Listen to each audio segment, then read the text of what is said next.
look in the board minutes, because I could never get an answer, so you can skip those documents. It's looking in our budget and seeing if you can track that. Mr. Ferranti?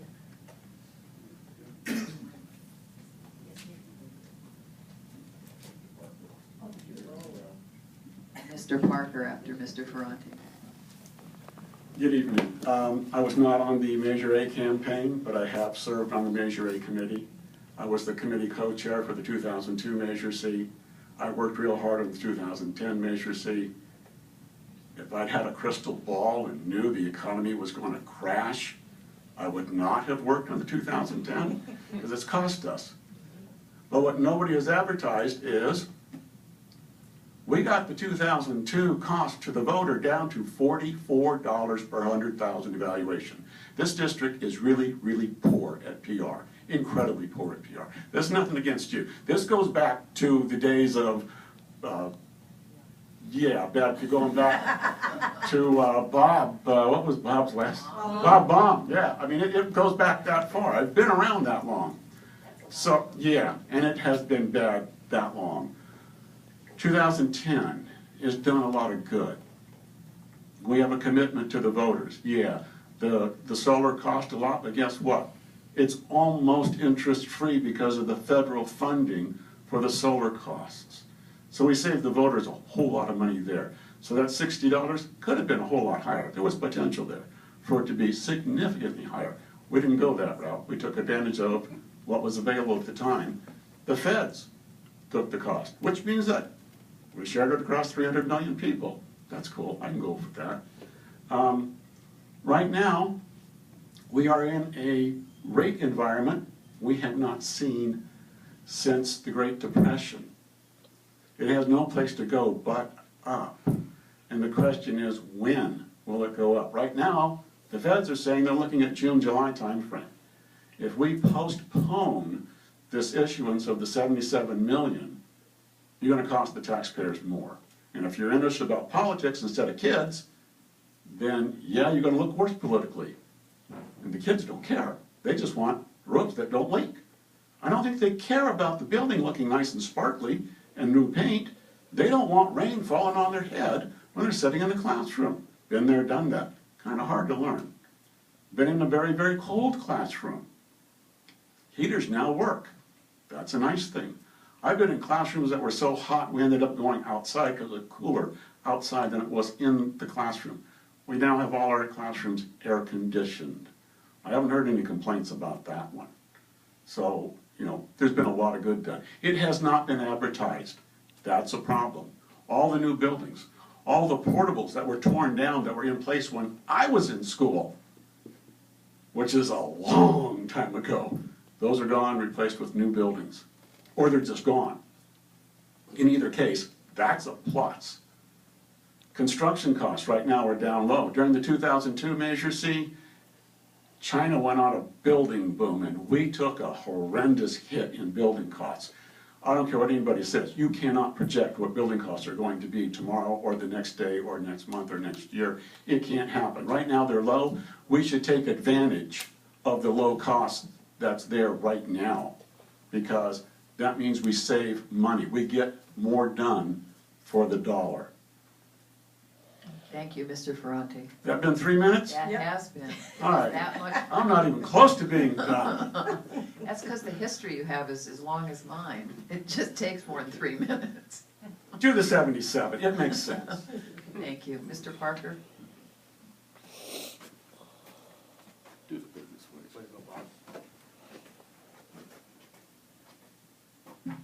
Good evening.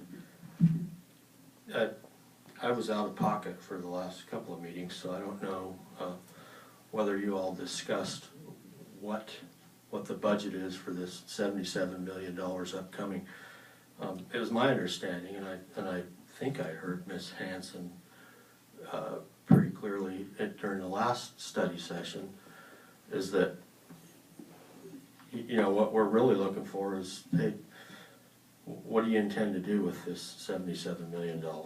So maybe we could be provided with a budget estimate, or whatever you want to call it chopped liver if you want, but just tell us how you're going to intend to spend that 77 million.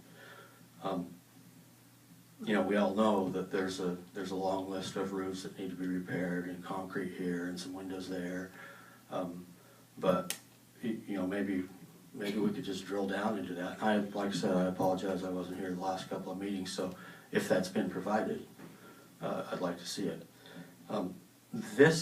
I was a little bit surprised listening to the presentation here tonight, because this agenda item says it has to do with future bond sales. I didn't realize that we were going to talk about future bond elections.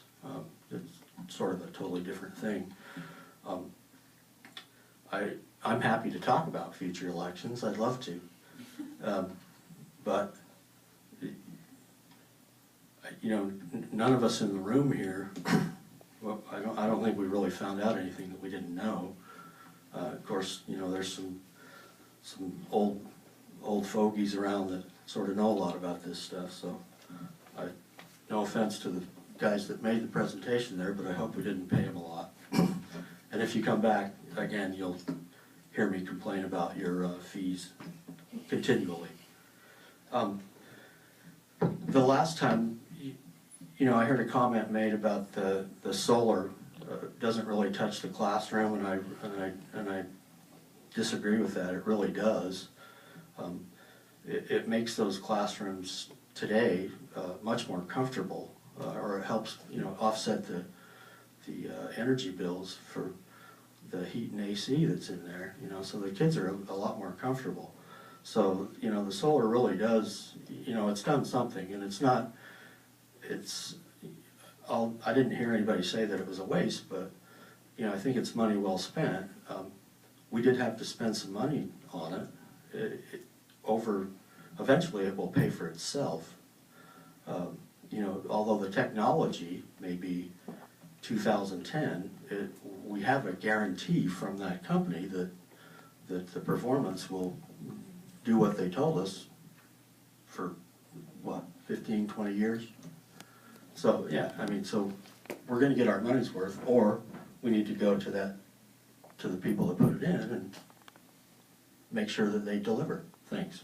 Thank you, Mr. Parker. Again, I think the focus tonight is looking ahead. As I've said, you know, we've done what we've done. We have $77 million left in this bond from 2010. We have to vote as a board on April 20th, that's the goal, on whether or not we want to proceed with this sale. And I think one of those helpful things is it addresses what Mr. Ferrani's talking about, which I think is PR. I think that's another asset in a district, is to tout what you've done and what it's brought for our students and community. So it's the PR part, but it's also what we articulate now with that 77 million, and that we say, here's what we intend to do with that 77 million, and then we actually get it done should we opt to sell that last round of bonds on the 20th. So I think that's where it comes back to that, what's left for the 77 million for the voters to see in our schools. Any other final questions from the board? If not, then I would like to thank you two gentlemen for taking the time, at no charge to the school district. Thank you. To come down and share your expertise with bonds and give us a different look at things. And actually, I have a little different tact, which is I think your overview was very helpful. I think for many folks, it reminds us of where we've come from, and really is helpful for board members who weren't even on the board when this occurred. So I think it was a very helpful presentation. So I want to thank you very much for coming down, and our public here, and Mr. Cody and Dr. Meyer. And we are going to adjourn this meeting at 6:56 p.m. Thank you.